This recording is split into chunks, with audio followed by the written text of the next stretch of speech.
Buenas tardes, ¿me escuchan? ¿Me confirman, por favor, si me escuchan? Buenas Hola, tardes. buenas tardes, profe. Bueno, toca que veamos no sé si es ya la segunda o la tercera parte del tema de principios constitucionales. Empezamos viendo los principios de justicia tributaria material. Todavía hoy continuaremos con esos principios ya para finalizar ese tema y luego pasaremos a los temas de justicia tributaria formal. Vamos a esperar que entren más. Vamos a comenzar de una vez, pero cuando vayamos, digamos, en unas 6 o 7 filminas, interrumpimos para hablar un poquito del examen.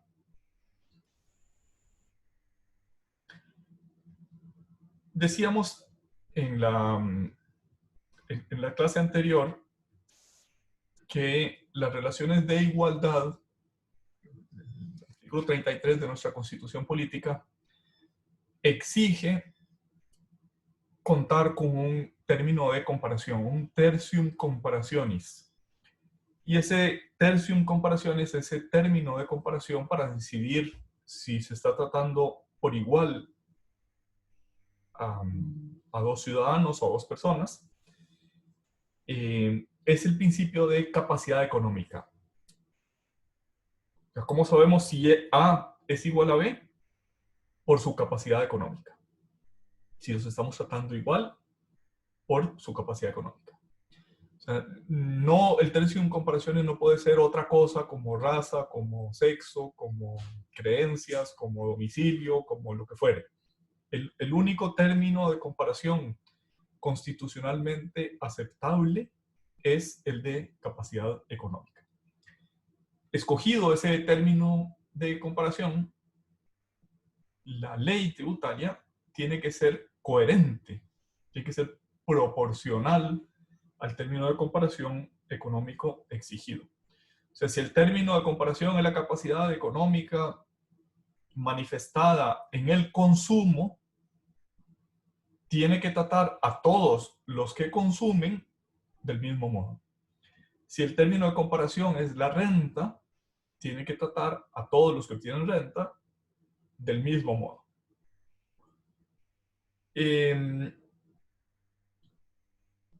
Esto implica que,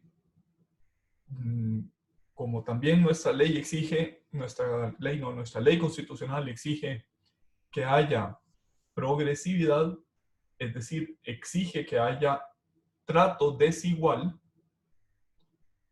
exige que la desigualdad en el trato, para que no se viole el principio de igualdad, sea más intensa la tributación a mayor capacidad económica manifestada. Y esa capacidad económica además tiene que ser efectiva, esto es, tiene que ser real y tiene que ser efectivamente medible.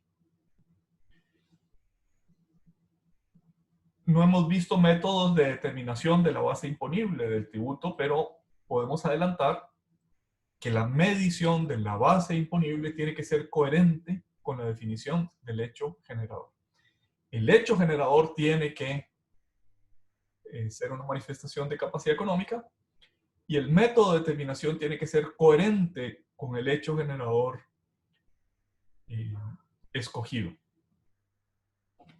Ya mencionamos en algunos casos en que si la capacidad económica es el consumo, el hecho generador es la venta para consumo en el impuesto general sobre las ventas, actualmente llamado impuesto al valor agregado. Pero podría el método de determinación decir, hay cosas que no entran en la base imponible. Por ejemplo, lo mencionamos en la clase anterior, por ejemplo, los descuentos. O en el impuesto sobre la renta decir, bueno, es que no son deducibles algunos costos, como puede ser el impuesto de sociedades. En la medida en que haya ese tipo de distorsiones en la medición de la capacidad económica, es decir, en la medida en que nos apartemos de la diferencia efectiva respecto al término de comparación, en esa medida estamos incurriendo en inconstitucionalidad. Y algo que vamos a decir en adición a, a la proporcionalidad respecto al término de comparación es que las normas de derecho tributario formal, es decir, las normas de declaración, las normas de contabilidad, las normas de facturación, todo eso lo englobamos en derecho tributario formal, también deben ser coherentes, deben ser consistentes con el hecho generador y con los demás elementos tomados en cuenta a la hora de definir el hecho generador. Nuestra ley del impuesto sobre la renta, por ejemplo, dice que son exigibles los principios contables a la hora de determinar la renta. Dicho en otras palabras, no solo hay un criterio jurídico, sino que está incorporado a lo jurídico el criterio contable. Ese criterio contable exige que el hecho generador se considere realizado si ya se cumplieron todos los elementos, si ya se devengó la obligación o el derecho, aunque no se haya pagado. De tal manera que si yo vendo un lote de mercadería el último día del periodo fiscal y me lo pagan 3 meses después, yo tengo que considerar hecha esa transacción y por tanto realizada esa utilidad el último día del periodo fiscal. ¿Se admite? Sí, pero hay que tener cuidado porque esas normas de derecho tributario formal podrían hacer tributar sobre una capacidad económica que no sea real y actual. Lo que quiero decir es que las normas tienen derecho formal, las normas contables, las normas de declaración, las normas de facturación, tienen que ser coherentes con el hecho generador y coherentes con el análisis de constitucionalidad de ese hecho generador como representativo de la capacidad económica. Estos principios que hemos visto hasta hoy nos llevan a plantearnos si el principio de capacidad económica es un mero límite negativo a la arbitrariedad del legislador. Esto es, usted legislador no puede traspasar esos límites. O bien, si más bien tienen un contenido más positivo, integrador del derecho fundamental a contribuir según la capacidad económica. Una cosa es límites al legislador y otra cosa es un derecho. Yo tengo un derecho que además es fundamental, es un derecho cuya constitucionalidad está más cerca del núcleo de la dignidad de la persona humana. Y pareciera que esto segundo es lo correcto.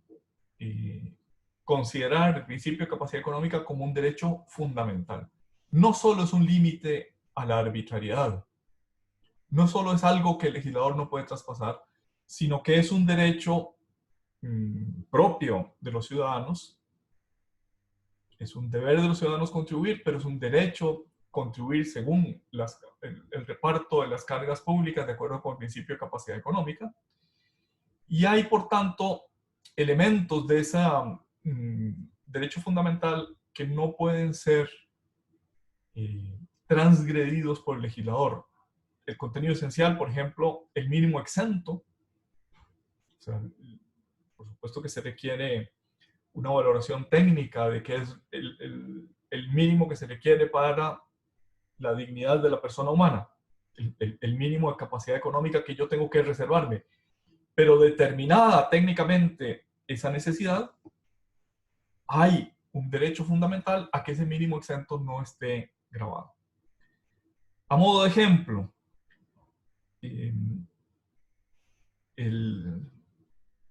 las autoridades censitarias, las que hacen el censo, el Instituto Nacional de Estadística y Censos, ha dicho que en promedio en Costa Rica se gastan algo así como 540,000 colones en satisfacer las necesidades básicas de educación, alimentación, traslado, etc. Puede parecernos mucho, puede parecernos poco, pero esa autoridad ha dicho 540,000 colones en el año 2019, quizás en el 2020 varíen esas cifras.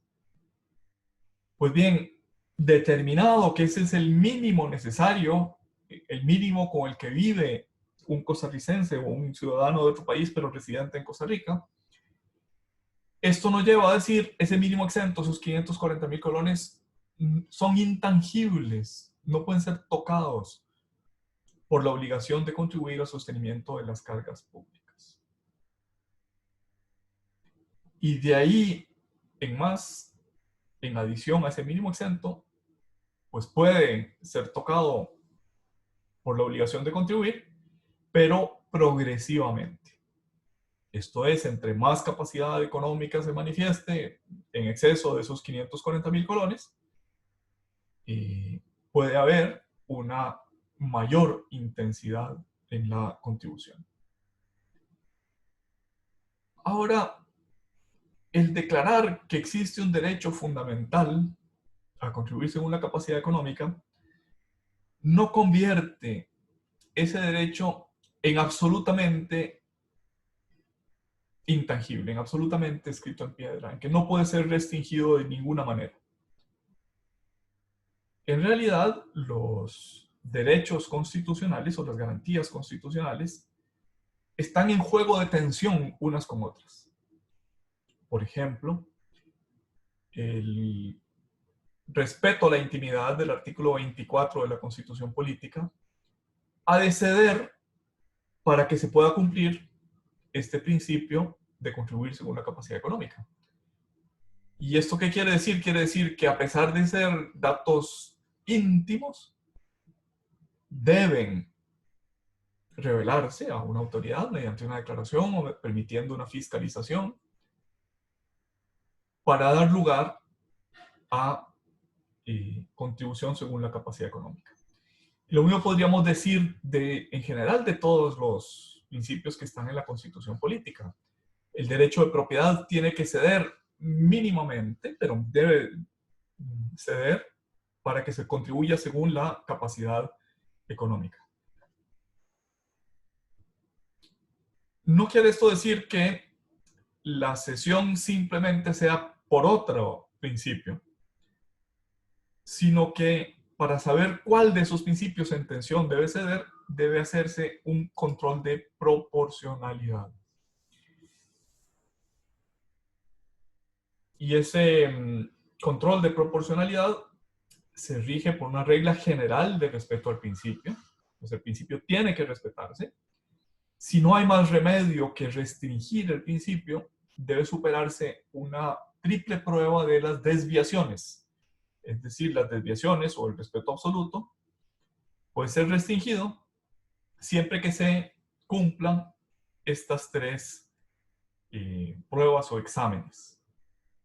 Primero, idoneidad de la medida para alcanzar la finalidad. Yo puedo restringir el derecho a la intimidad, el secreto de mis comunicaciones y de mis relaciones, en la medida necesaria para alcanzar el principio de capacidad económica.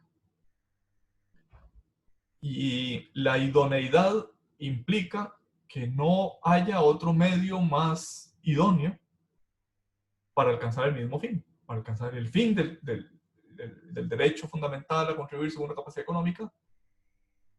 Parece necesario, parece no haber alternativa que restringir el derecho a la intimidad, que restringir el derecho a la propiedad.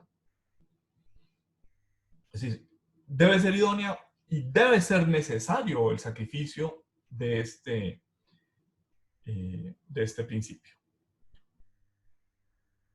Ya hablamos el otro día del 1% de viáticos, que no creíamos que superara este examen de constitucionalidad. O sea, primero no es idóneo, segundo pareciera que debe haber otras posibilidades para medir la capacidad económica. Aquí se pone en juego también un criterio que es el criterio llamado de practicabilidad administrativa. Medir exactamente al centavo la capacidad económica, la capacidad contributiva, puede ser muy caro.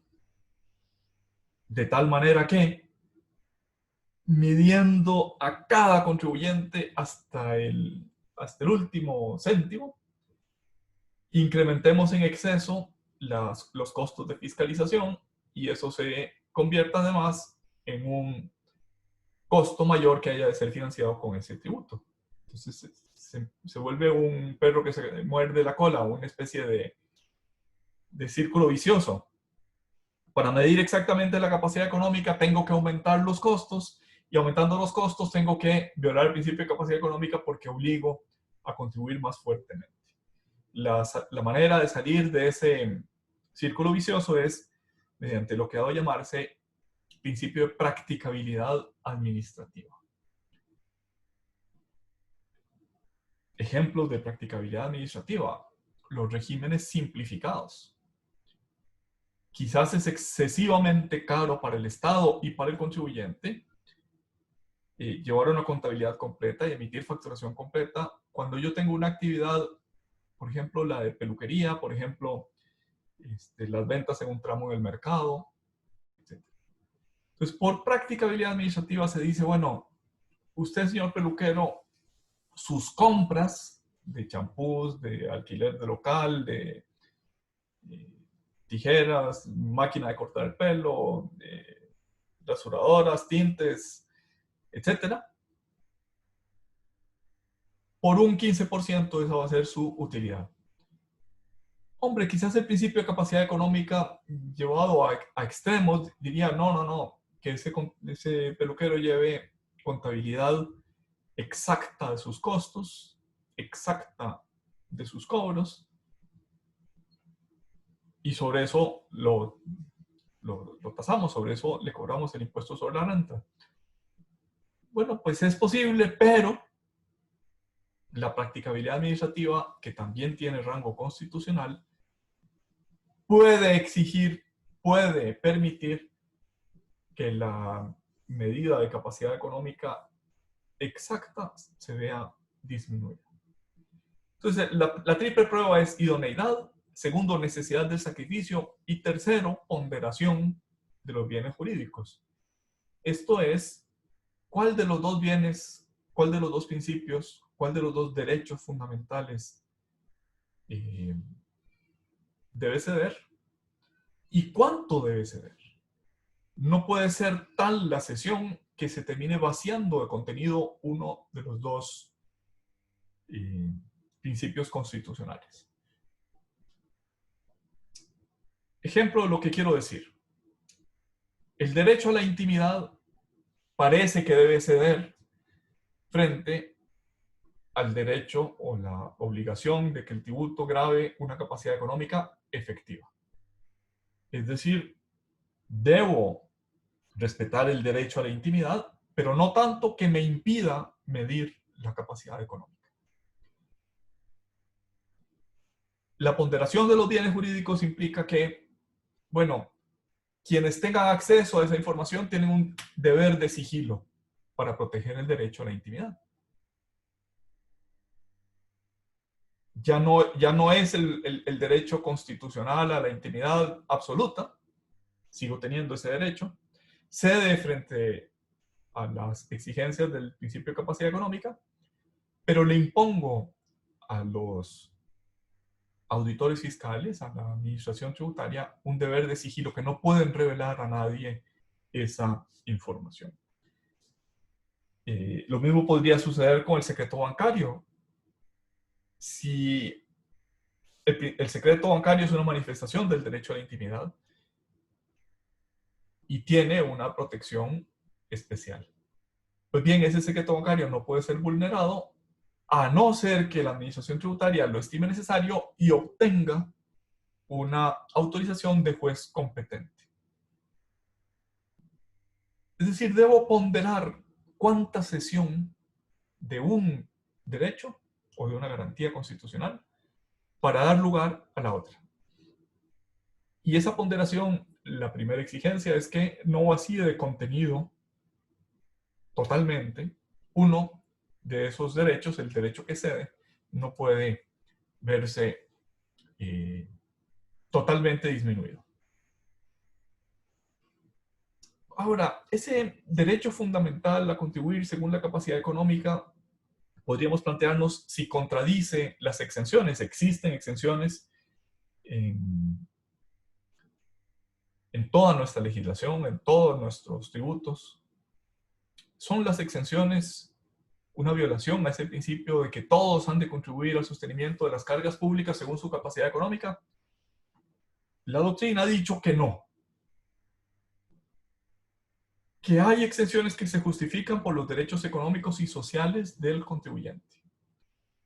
Esto es según un criterio de méritos y necesidades, del cual hablamos también en la clase anterior. Hay rentas que son más nobles, que merecen un trato de favor, típicamente las rentas de trabajo, respecto de otras rentas que son menos meritorias, típicamente rentas del capital. Profundizando, hay rentas que son para satisfacer necesidades que están muy cerca del núcleo básico de la dignidad humana protegido por la Constitución política, y eso justifica que haya exenciones. Por ejemplo, se me ocurre en este momento, para importar vehículos adaptados a las necesidades de personas con una discapacidad y que eso esté exento. Esto es, la capacidad económica no se mide solo económicamente, si se me permite la expresión, sino que se mide mediada, modulada por los méritos y por las necesidades. Por los méritos, la naturaleza del ingreso, y las necesidades, la naturaleza del gasto. Hay otras exenciones que se justifican por una contribución alternativa a fines públicos, es decir, lo que exige el artículo 18 de la Constitución Política es sostener las cargas públicas, pero ese sostener las cargas públicas no se sostiene únicamente, no se cumple únicamente con impuestos o contributos. Puede haber maneras alternativas de contribuir. Y desde ese punto de vista, se admite que la Cruz Roja, por ejemplo, esté exenta del impuesto sobre la renta, no porque no tenga rentas, sino porque las rentas ya están destinadas a un fin público. Y lo mismo podríamos decir de las fundaciones y de las instituciones de bien social. Puede haber también razones económicas. Por ejemplo, queremos incentivar las exportaciones y le damos una exención a quienes estén en régimen de zona franca y hagan un determinado monto de inversiones. Aquí está un poquito más lejos el cumplimiento del del deber de solidaridad. Pero sin duda que tiene que haber una justificación. Si no hubiera justificación, esas exenciones serían inconstitucionales. También se plantea un problema cuando se está ante la presencia de tributos extrafiscales, tributos que tienen finalidades disuasorias o finalidades de atracción. En el caso de los tributos disuasorios, el costo, o sea, en la capacidad económica tiene que incluirse en esa medición de la capacidad económica, tienen que incluirse lo que ha dado en llamarse costos sociales. Por ejemplo, si yo pretendo disuadir del consumo de licores, o del consumo de cigarrillos, o del consumo de drogas mediante tributos, que es el caso de los países que han autorizado el consumo recreativo de drogas, por ejemplo, el estado de Colorado en Estados Unidos y otros, no sé cuántos, 25 o 30 estados, no solo han permitido, sino que han gravado el consumo recreativo de esas drogas. Y en ese caso, esos tributos sobre licores, sobre tabaco, sobre drogas, que tienen una cierta naturaleza disuasoria, es decir, que pretenden hacer más caro el consumo de esos bienes de mercado, la capacidad económica no se manifiesta solo por el consumo. No solo son los ingresos menos los costos de mercado, sino también menos los costos sociales. Es decir, sería legítimo, por ejemplo, que quienes se dediquen a vender licores tengan una tarifa agravada, una tarifa más severa de impuestos sobre la renta. O quienes se dediquen a vender drogas tengan un costo adicional que no lo da el mercado, sino que son costos sociales. El costo, por ejemplo, que tiene el mayor costo que tiene, por ejemplo, el consumo de drogas en el sistema hospitalario nacional. En las acciones sociales de rehabilitación de los que incurren en esa drogadicción. Es decir, la capacidad económica no se mide solo por ingresos menos gastos, sino también tomando en cuenta costos que no son de mercado, sino que son costos sociales. Ya hablamos también de que, a pesar de que existe un principio constitucional de capacidad económica, una de cuyas manifestaciones es que algunas rentas son más meritorias que otras, y en concreto que el capital, por lo menos teóricamente, debería ser más fuertemente gravado. A pesar de esa teoría, es lo cierto que la globalización y el fenómeno de deslocalización de capitales hace que el capital pueda situarse a distancia de un clic de computadora en jurisdicciones donde es tratado muy favorablemente o más favorablemente que quienes quieran seguir este principio de manera ortodoxa. Y esto implica una pérdida del poder tributario del Estado. Es decir, el Estado, aunque quisiera, aunque estuviera convencido de que debe gravar más fuertemente el capital, no puede gravar el capital o el rendimiento del capital más allá de un estándar internacional. Es decir, no puede regirse necesariamente por principio de capacidad económica, sino por practicabilidad. Tiene que negociar para conservar y atraer el capital financiero. Así, por ejemplo, mientras las rentas del trabajo en relación de dependencia están grabadas hasta un 25%, los títulos valores están grabados en un 15% y no se pueden subir. No se pueden subir porque no hay nada más miedoso en el mundo que un dólar. Que le suben medio punto porcentual y se va a Panamá o a otro país que le dé más rendimientos o que tenga menos costos. Esto es así, y a pesar de que eso viola la teoría del principio constitucional de capacidad económica, pareciera que no tenemos una adecuada solución a ese problema. Bien, pasamos a los principios formales. Vamos a hacer una pausa para que hablemos del examen. Decía que hay principios materiales y principios formales, y los principios materiales dicen cómo debe ser la ley, cuál es su contenido de la ley tributaria, y los principios formales se refieren a cómo se crea la ley, cómo la Asamblea Legislativa o el órgano legitimado para crear tributos, cómo debe proceder.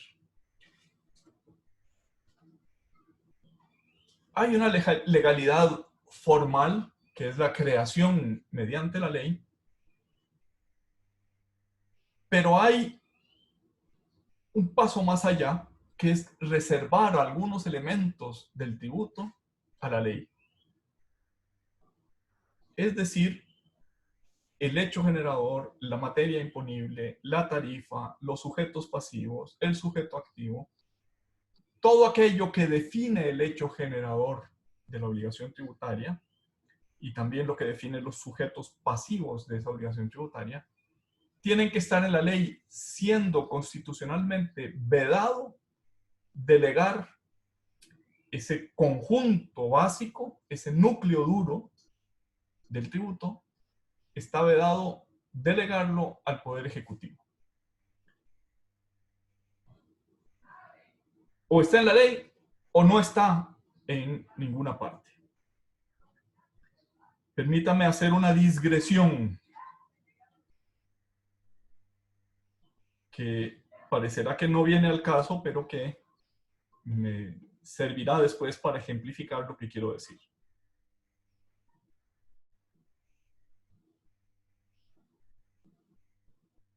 A principios del siglo XVI, hacia 1519,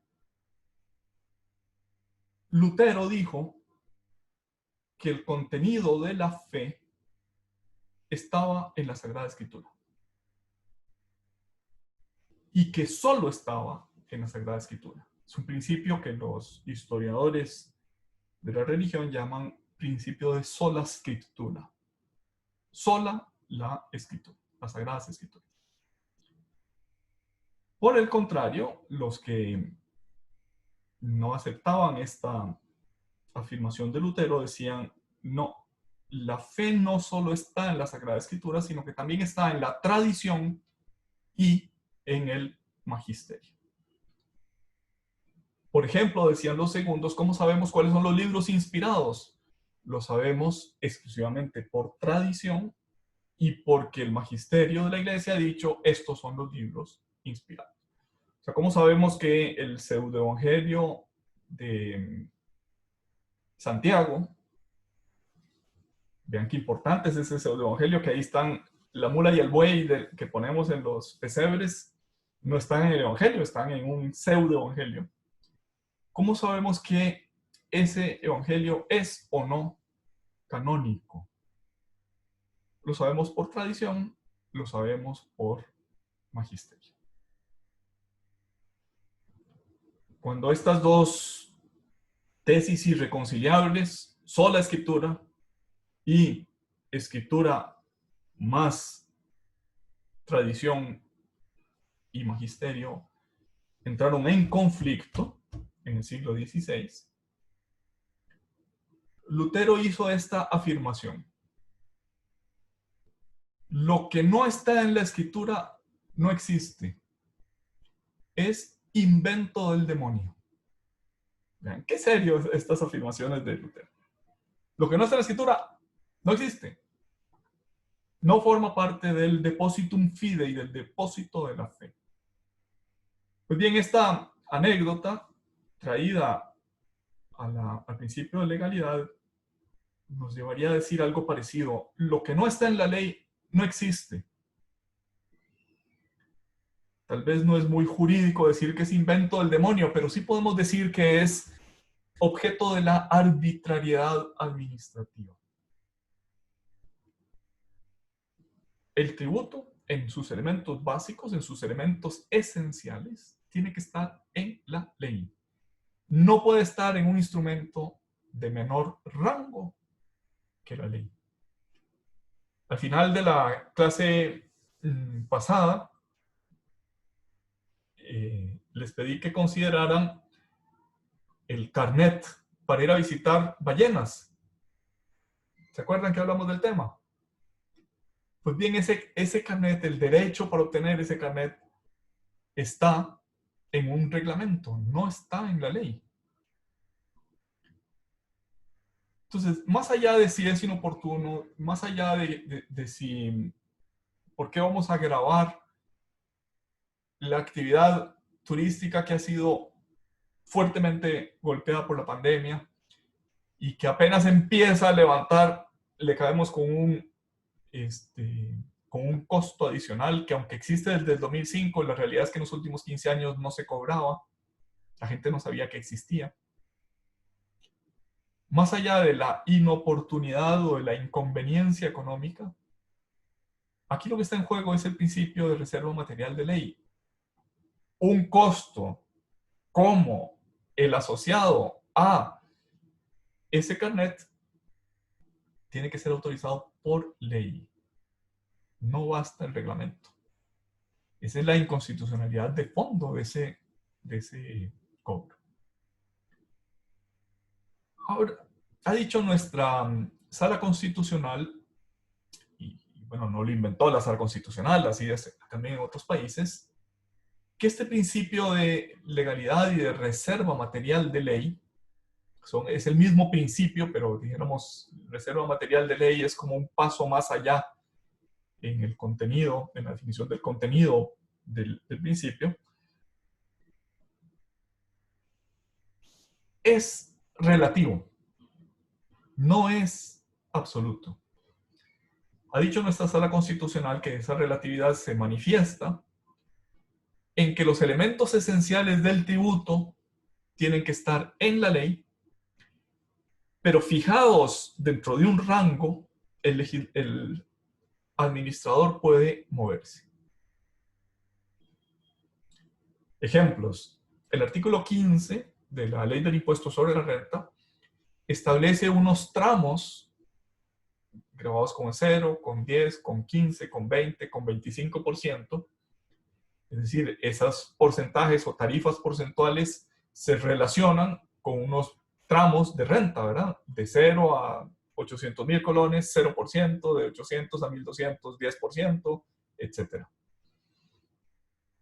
Ese artículo 15 de la Ley del Impuesto sobre la Renta autoriza a la Dirección General de Tributación a que actualice, esto es, a que cambie esos elementos esenciales del tributo todos los años de acuerdo con el índice de precios al consumidor, es decir, de acuerdo con la inflación que haya habido en el último año.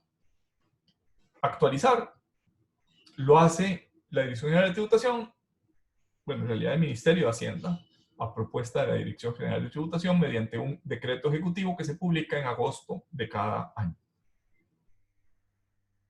Se publicaba en agosto de cada año, este año no se ha publicado, y la idea es que estuviera en vigor para el inicio del primer día del periodo fiscal siguiente, a saber, entonces el 1 de octubre, ahora el nuevo periodo inicia el 1 de enero, entonces es probable que en noviembre tengamos la publicación de ese decreto. Es relativo, no es absoluto el principio de reserva de ley. Tiene que estar en la ley, pero se permite que mediante normas infralegales se actualice, se modifique, se mueva entre rangos el administrador o el poder ejecutivo.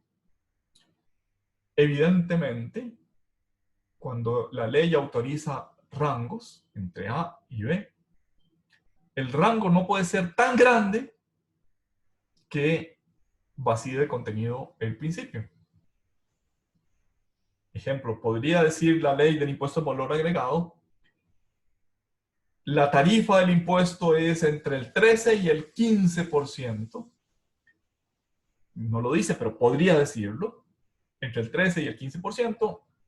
Y el Poder Ejecutivo, mediante decreto, decidirá para este año si este es 13, si este es 13,5, si es 14, si es 15, etc. Puede haber normas infralegales que complementen, que completen los elementos esenciales del tributo, siempre y cuando haya un mínimo y un máximo taxativamente puestos en la ley. Ahora, se vaciaría de contenido ese principio si la autorización legislativa fuera el impuesto al valor agregado será entre el 13 y el 500%. Se vació de contenido. La reserva de ley es para discutir en el órgano adecuado para ese tipo de discusiones, que es el Parlamento, la oportunidad o la conveniencia de un tributo, y entre 13 y 500% aunque materialmente estamos cumpliendo con lo que ha dicho nuestra sala constitucional al definir la relatividad del principio, es imposible que ese principio se cumpla con unos límites tan amplios. Los límites no pueden servir de testaferro o de arbitrariedad administrativa. ¿Cuáles son esos elementos esenciales del tributo? Están en el artículo 5 del Código de Normas y Procedimientos Tributarios. Dicho sea de paso, hay que leerlo y hay que aprendérselo prácticamente de memoria, ese artículo 5 del Código Tributario. El hecho generador en todos sus elementos. No hemos visto la clase del hecho generador, pero hay elementos de tiempo, subjetivos, objetivos, de lugar, etc. Todos esos elementos están reservados a la ley. También tienen reserva de ley las exenciones y los beneficios fiscales. ¿Qué son beneficios fiscales? Son exenciones que tienen por finalidad promover una determinada conducta. Los elementos de cuantificación tienen que estar en la ley. Todos los tributos se determinan o se cuantifican mediante una operación matemática que es base imponible por tarifa igual cuota. En el impuesto a los combustibles, ¿cuál es la base imponible? Puede ser medida en litros, 10 litros. El impuesto que fuera 10 colones por litro, si yo tengo 10 litros, litro por 10 litros, por la tarifa, 10 colones, igual cuota, 100 colones. La base imponible, el consumo, la renta, el valor de la propiedad, tiene que estar en la ley. El tipo, es decir, la tarifa, el tipo fijo, 10 colones por litro, el tipo porcentual, 13% respecto del consumo, tiene que estar en la ley entre límites mínimos y máximos razonables. También tiene reserva de ley los sujetos obligados, es decir, los sujetos pasivos, quienes ostentan una posición pasiva frente al acreedor tributario. Es decir, el contribuyente, los agentes de retención o de percepción, los responsables, todos los sujetos pasivos.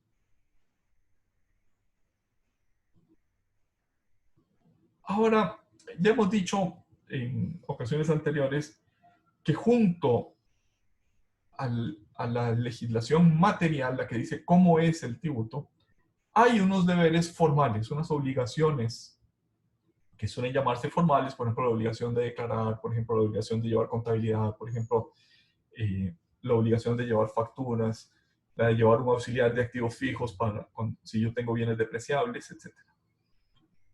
La pregunta es si los deberes formales también tienen que estar en la ley.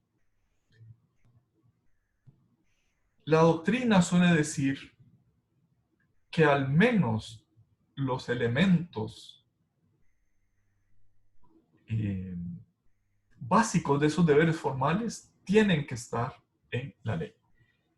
Por ejemplo, puede decir el legislador del impuesto sobre la renta, debe presentarse una declaración y debe presentarse 2 meses, 15 días después del cierre del periodo fiscal, en el formato, en el formulario que diseñe la administración tributaria.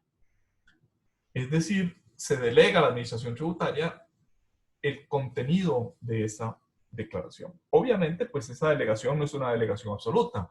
La declaración del impuesto sobre la renta tiene que referirse al hecho generador y en principio no debe incluir nada que no sea de los elementos esenciales del tributo. Se admite que la ley delegue a la administración tributaria en cuanto a los deberes formales, siempre y cuando estén establecidos al menos de manera genérica, en la ley, la administración tributaria podrá exigir información de terceros a los contribuyentes. Es decir, a José María le puede exigir que presente una declaración de que a quiénes le compró o a quiénes le vendió. Declaración sobre terceros. Al menos de manera genérica tiene que estar en la ley. No se admite, no es constitucionalmente posible el que un deber se establezca ex novo, sin anclaje en la ley, por una norma de menor rango que la ley, por un reglamento, por una resolución, etc.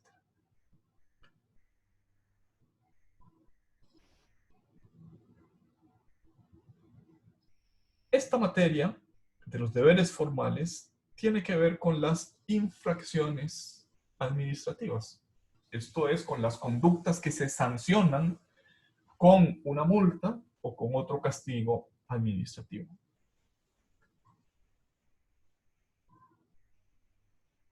Hay un cierto matiz de relatividad en la reserva de ley. Por ejemplo, la ley puede decir quienes no colaboren, quienes no informen de terceros, incurren en la conducta sancionada y la multa es de tanto.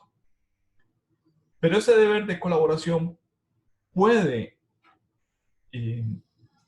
estar definido en sus perfiles concretos por el auditor fiscal. O sea, el auditor fiscal podría decirme, José María, dígame si usted le vendió a fulano de tal. Y si no me contesta en el plazo de 10 días, hay una multa de tanto. Ese perfil del deber de colaboración no tiene que estar desarrollado en la ley hasta sus elementos más concretos, sino que de manera general debe estar establecido el deber de colaboración, debe estar establecido en la ley que desobedecer ese deber de colaboración es una conducta infractora, es una infracción administrativa, y que está penada con una sanción, y la sanción sí debe estar en la ley. Pasamos ahora a una materia un poquito más delicada en el sentido de que estamos moviéndonos a un terreno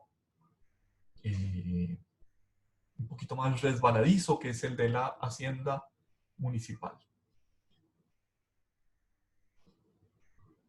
El artículo 121, inciso 13 de la Constitución Política, dice que corresponde a la Asamblea Legislativa crear los tributos nacionales y contribuciones y autorizar los municipales.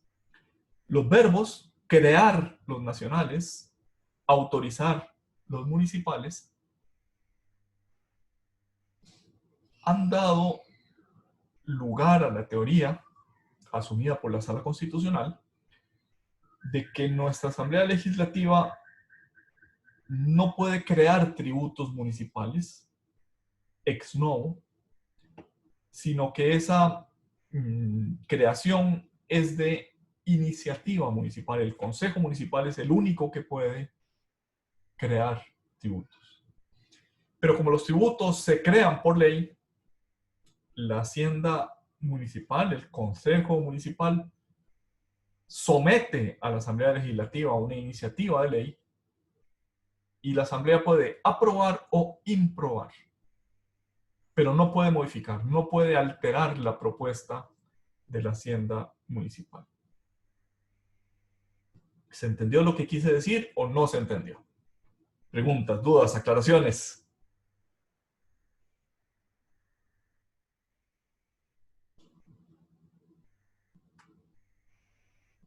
Oh, claro, No, profe. profe, No, gracias. No hay dudas. Bueno, qué maravilla. La iniciativa siempre es municipal. La aprobación es un sí o un no. Se aprueba o se imprueba de parte de la Asamblea, sin posibilidad de modificar. Esta descripción de la creación de normas tributarias en materia local, en materia municipal, ha llevado a decir a la Sala Constitucional que las municipalidades tienen un poder tributario originario. ¿Qué quiere decir poder tributario originario? Es un poder tributario que está reconocido en la Constitución política y que por tanto no puede ser restringido por leyes ordinarias. El poder tributario no originario, también llamado delegado, es el que se reconoce por ley a otros entes, pero por ley de rango menor que la Constitución. Es decir, solamente es originario el poder tributario establecido en la Constitución y el poder derivado de la ley es no originario o delegado. En otros países, y tengo presente en este momento a Venezuela, hay una afirmación muy reiterada por la doctrina venezolana que dice que el poder tributario local es delegado, no es originario. En Costa Rica, la Sala Constitucional ha dicho el poder tributario municipal, es decir, local, es originario. Y esa afirmación de la Sala Constitucional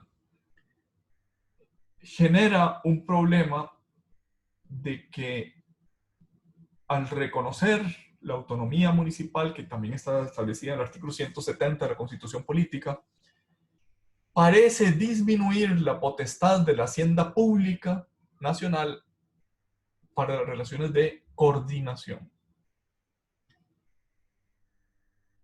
Dicho en otras palabras, la Hacienda Pública no solo debe diseñar una política coherente para el poder tributario estatal, sino que es una política coherente para todo el poder tributario del país. Y algunas manifestaciones de esa coordinación son que debe haber una igualdad básica, es decir, el habitante del municipio de Escazú no debe tener grandes diferencias, debe ser básicamente igual el trato con el habitante del municipio de Alajuelita o con el cantón central de San José o con el cantón de Santana.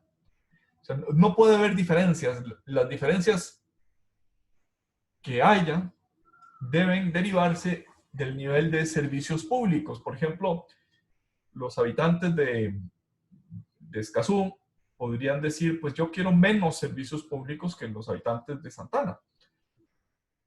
O que los habitantes, pues no sé, de Belén o de alguna otra municipalidad. Pues bien, tiene que haber una igualdad básica que responda a la dignidad del ser humano. Y puede haber diferencias por el nivel de los servicios públicos, pero no pueden ser tales que se viole la igualdad básica. En segundo lugar, la norma de coordinación exige que no pueda haber gravamen a riquezas externas al poder local. Yo no podría, como Municipalidad de San José, cobrar impuesto de patentes por las actividades que están realizadas en el cantón de Alajuela o en el cantón de San Carlos. No puede haber gravamen de riquezas externas al ente local. El poder tributario local, aún admitiendo que sea originario, que como digo es materia discutible, no puede gravar riquezas que no están producidas dentro de la circunscripción municipal. En segundo lugar, aunque sea una riqueza local, no puede haber barreras al comercio interno, o sea, no puede haber aduanas entre municipios y debe evitarse la plurimposición. Esto aplica para entes con potestad legislativa y sin potestad legislativa, es decir, aplica para la Asamblea Legislativa respecto a los impuestos nacionales y para los impuestos locales o municipales propuestos por la Asamblea, por el Consejo Municipal, perdón, y aprobados por la Asamblea Legislativa. Esas relaciones de coordinación aplican para toda la hacienda pública y no es una excepción la hacienda local. Cuando se dice que la Asamblea Legislativa tiene potestades de coordinación, en el fondo estamos haciendo una limitación de la autonomía. Y como ha dicho el Tribunal Constitucional Español, autonomía no quiere decir soberanía, no quiere decir independencia. No es que exista la República Independiente de Escazú, desde el punto de vista de su poder tributario. No. Tiene poder tributario, es autónomo. Es autónomo quiere decir que tiene limitaciones, no puede hacer lo que le da la gana. Hay limitaciones frente al poder estatal. El poder estatal no puede ingresar en el ámbito de la autonomía, pero la autonomía no puede extenderse más allá de esas relaciones de coordinación. Y esto es válido para todos los entes autónomos. Con esto quiero decir que es autónomo para la universidad, es autónomo para la Caja Costarricense del Seguro Social, es autónomo para el ICE, para todos los entes autónomos del país. No puede decirse que su autonomía es tal que se conviertan en independientes, que se conviertan en soberanos. Es una forma indispensable de entender la autonomía como poder de autodeterminación limitado.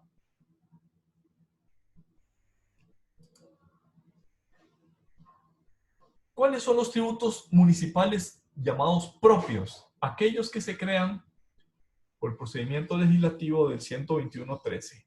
Autorizar los impuestos municipales. Crear los nacionales y autorizar los municipales.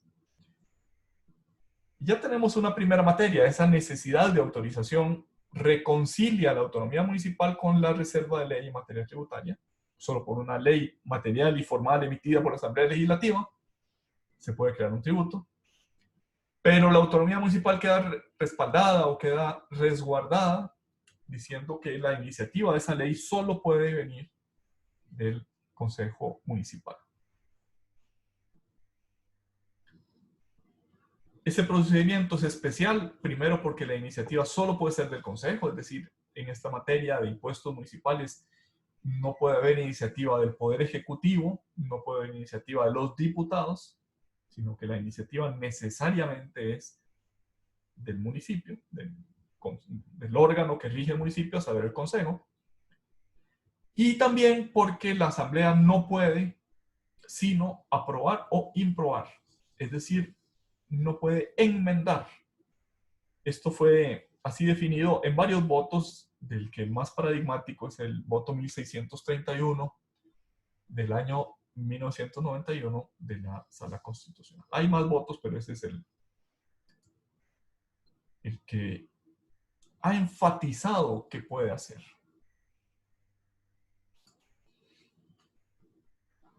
Solo puede aprobar o improbar. Sin embargo, ese voto y otros posteriores de la Sala no dejan resuelto si la legislación ordinaria puede establecer límites a los tributos propios de la municipalidad. Es decir, si hay una unidad de política económica y social que exige coordinación y que exige solidaridad, si puede la Asamblea Legislativa decir, bueno, ese municipio no puede hacer tal cosa. Y esta materia, pues, no es una materia baladí. Habrán visto ustedes en tiempos recientes que en tiempos de pandemia se le dio a las policías municipales unas atribuciones y algunas municipalidades, en cuenta la de Escazú, en cuenta la de Santana, dijeron, a partir de esta fecha, mis policías municipales no van a vigilar el cumplimiento de las restricciones vehiculares. ¿Eso qué pone de manifiesto? Pone de manifiesto que la política sanitaria del país es una política nacional y que debe haber relaciones de coordinación. Y no puede haber rebeldías, por decirlo de alguna manera. Y la municipalidad podría envalentonarse y decir, bueno, pues en mi territorio yo otorgo exención al impuesto al valor agregado, porque quiero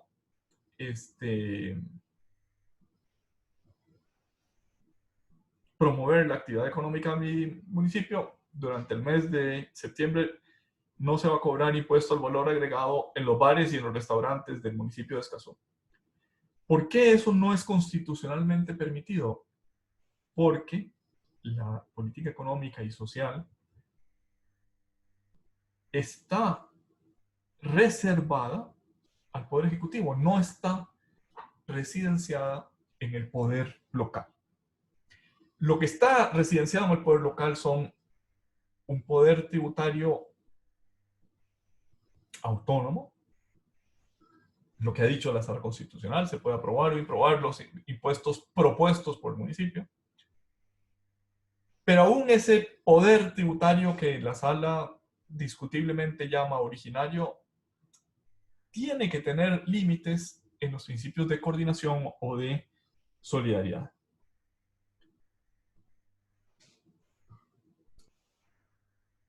Esa coordinación exigiría que por ley ordinaria se limitaran los hechos generadores susceptibles de impuestos municipales. Esto es, el impuesto municipal no podría escoger un hecho generador que ya esté escogido por el tributo nacional. No podría haber un impuesto sobre la renta municipal.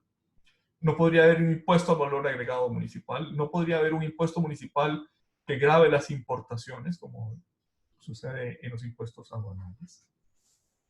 Es decir, por ley ordinaria debería poderse limitar los hechos generadores. También la coordinación exige que haya reglas que impidan que el municipio sujete elementos patrimoniales situados, rendimientos originados o gastos realizados fuera del municipio. Una norma que permitiera al municipio de San José gravar rendimientos de bienes situados fuera del territorio del cantón sería por esa razón inconstitucional. Y también la coordinación exige que haya reglas que no impidan la libre circulación de bienes, personas y capitales dentro del territorio nacional. El Código Municipal establece algunas de esas reglas. Por ejemplo, crea el impuesto de patentes, crea las tasas municipales y deja al Poder Tributario local la concreción de algunos de esos tributos.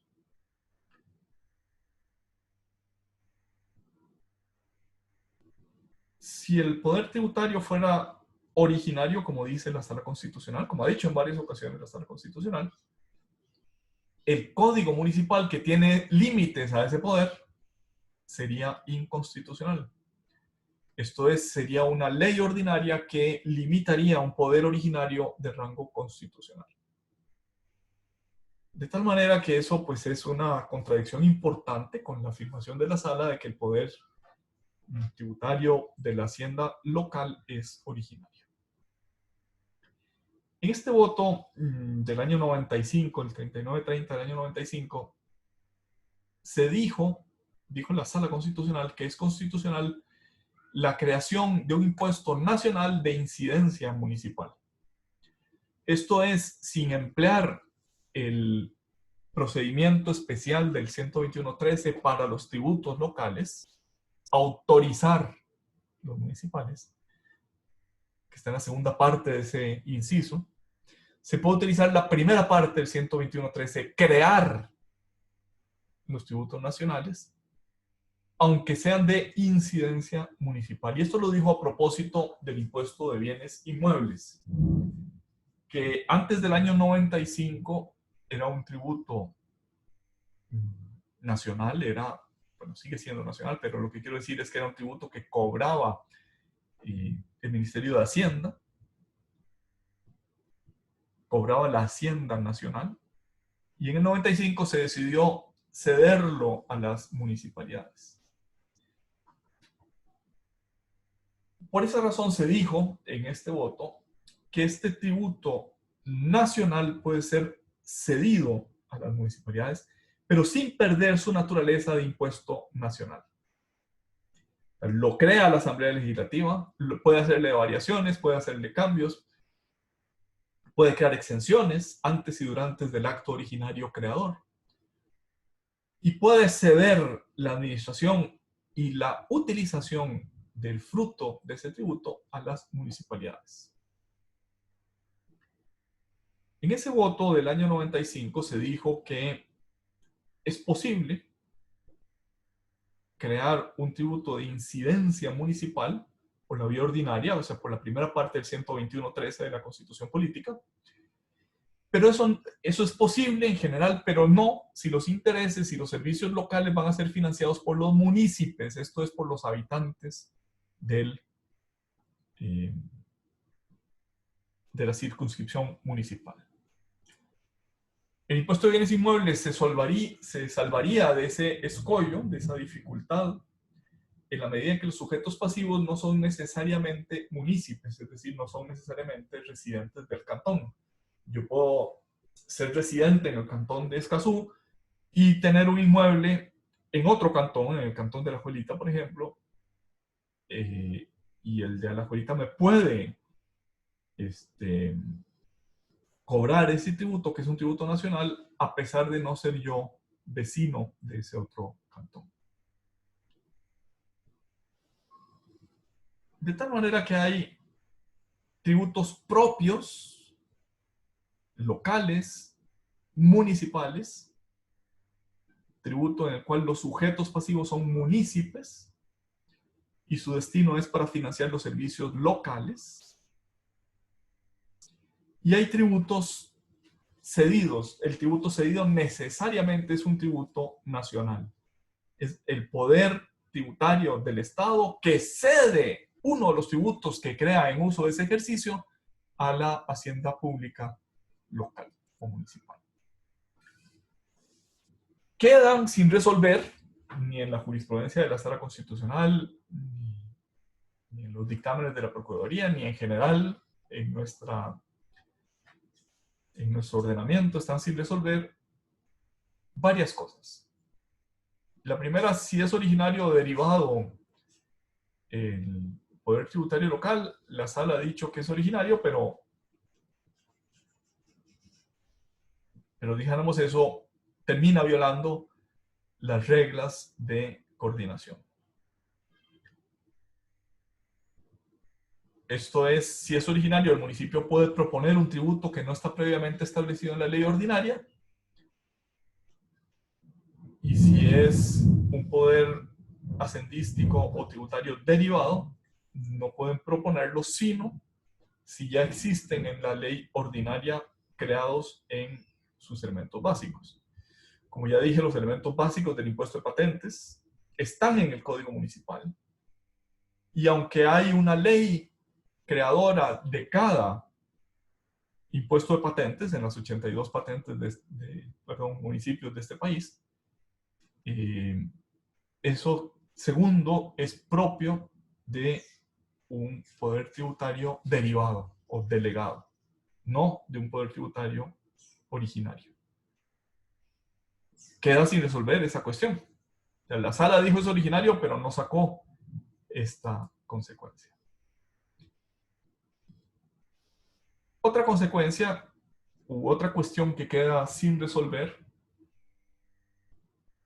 es que existen tributos en los que,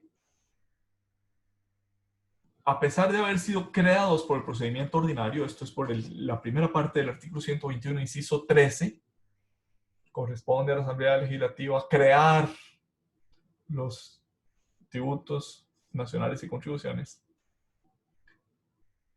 En el caso de la primera versión, ya no la que está vigente, pero la primera versión aprobada en el 95, el impuesto de bienes inmuebles, se le otorgaba al Consejo Municipal la posibilidad de variar la tarifa.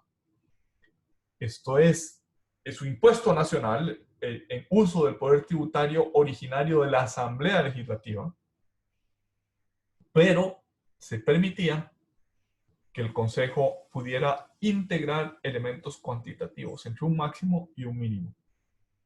Eso no está resuelto en esa cuestión de si es originario o derivado. En tercer lugar, si el poder tributario es derivado, no podría afectar los regímenes de incentivos previstos en la ley ordinaria. En concreto, si el poder municipal es derivado, no podría afectar el régimen de zonas francas. Incluso aunque el tributo fuera creado posteriormente. El artículo 63 del Código de Normas y Procedimientos Tributarios dice que las exenciones no se aplican a tributos creados con posterioridad. Y para zafarse de la aplicación del régimen de zonas francas, las municipalidades dijeron, bueno, volvamos a crear el impuesto de patentes, de tal manera que la nueva ley sea posterior a la ley de zonas francas. Y esto pues estuvo en pleito durante muchísimos años. Recientemente, hace 2 o 3 meses, se aprobó una reforma a la ley de zonas francas para decir que esos tributos municipales siguen estando exentos a pesar de su recreación, a pesar de su nuevo acto legislativo posterior a la ley de zonas francas. Digo que esto es una cuestión sin resolver porque parece claro que la estabilización económica, la promoción del crecimiento económico, en general la coordinación necesaria de todos los elementos para atraer inversión extranjera, para que la economía brinda frutos para todos los habitantes de este país, pareciera que eso es una típica función estatal. No puede ser mediada o no se pueden poner palos a la carreta, palos municipales a la carreta nacional.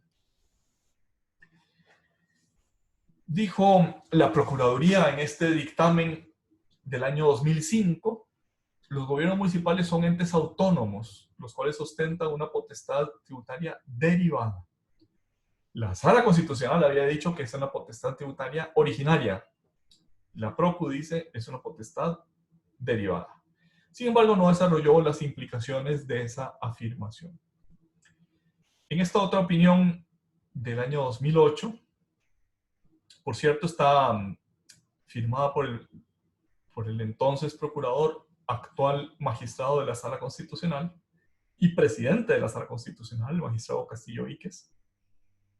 Pues dijo el magistrado Castillo Víquez, el procurador Castillo Víquez en 2008, para la Sala Constitucional las municipalidades están dotadas de una potestad tributaria originaria y no derivada. Tesis que no compartimos. Es decir, la Procu ha dado manifestaciones de considerar que en Costa Rica el poder tributario local o municipal es derivado, no es originario. Pero la Sala ha dicho lo contrario, aunque no haya sacado mayores consecuencias de esa afirmación. En el año 94 se intentó hacer una reforma constitucional que fue tramitado bajo el expediente legislativo 14.038. Finalmente no se aprobó esa reforma al artículo 121, inciso 13 y artículo 170 de la Constitución Política, que le daba a la Asamblea Legislativa la potestad para establecer un marco general, aprobado por mayoría calificada de 2/3, y dentro de ese marco general las municipalidades pueden establecer los impuestos por ese procedimiento de proponerlo a la Asamblea, que solo podría aprobar o improbar. Ese proyecto intentaba poner en vigor, en materia municipal, las potestades de coordinación de parte de la Hacienda Pública Nacional. Pero como digo, eso no fue aprobado. En materia de tasas, ha dicho la Sala Constitucional que no requieren cumplir con el principio de reserva de ley, que no requieren aprobación legislativa. Que basta con el control de legalidad de la Contraloría. Están establecidas de manera general en el Código Municipal, que es el que crea las tasas, y el Consejo las aprueba. Y basta, el control de legalidad no lo ejerce la Sala Constitucional, sino que lo ejerce un órgano auxiliar de la Asamblea Legislativa, que es la Contraloría. No dice nada nuestra legislación sobre los precios públicos. En España, el Tribunal Constitucional Español dice que el Consejo crea las tasas municipales y el alcalde crea los precios públicos. Eso que suena, perdón, voy a hacer una pausa para que mi perrito pueda entrar a la clase. Un segundito.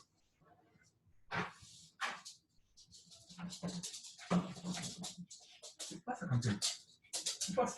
¿Me dejas terminar mi clase? Ya termino.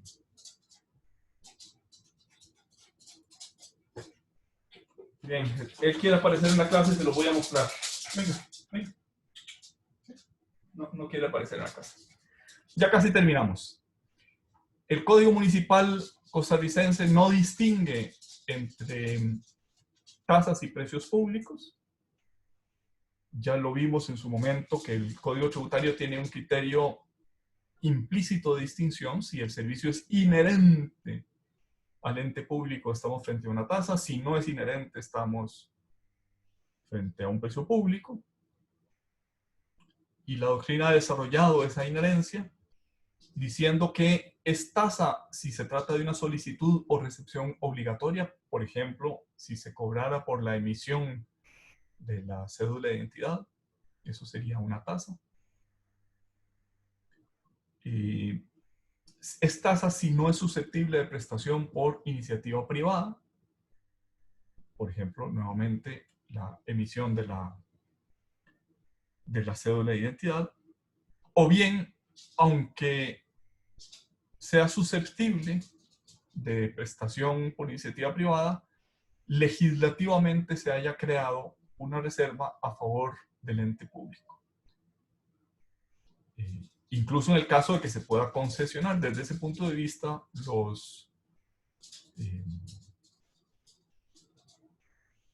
el tributo que se paga en los peajes es una tasa. Aunque se concesione el servicio, ese deber de construir vías es un deber nacional, es un deber del Estado costarricense, no es susceptible de prestación por iniciativa privada. Debe prestarlo el Estado, aún en el caso de que pueda concesionar. Los cánones de la zona marítimo terrestre, ustedes saben que una franja, que si no me acuerdo mal es de 50 metros a partir de la línea de la marea, está reservada al Estado Nacional. No puede, son bienes que no pueden ser enajenados, que son inalienables, no pueden salir del dominio estatal. Cuando se permite el uso privativo de la zona marítimo terrestre, por ejemplo, cuando se permite la construcción de una casa, la construcción de un restaurante, la construcción de un hotel frente a la playa, se cobra un canon, y ese canon pues es un canon nacional, pero lo cobran las municipalidades. Ha dicho nuestra Sala Constitucional que esos son precios públicos. Yo creo que eso no es el caso. Si los criterios de distinción habíamos dicho que no pueden salir del dominio público, lo lógico es decir que hay una tasa por el uso de esa zona marítimo terrestre. Pero la Sala Constitucional ha dicho lo contrario. En Costa Rica, los cánones de la zona marítima, según este voto y reiterado en un par de votos posteriores, son precios públicos. Y lo dejamos ahí por el día de hoy. Hasta lo que acabamos de decir, entra para el examen.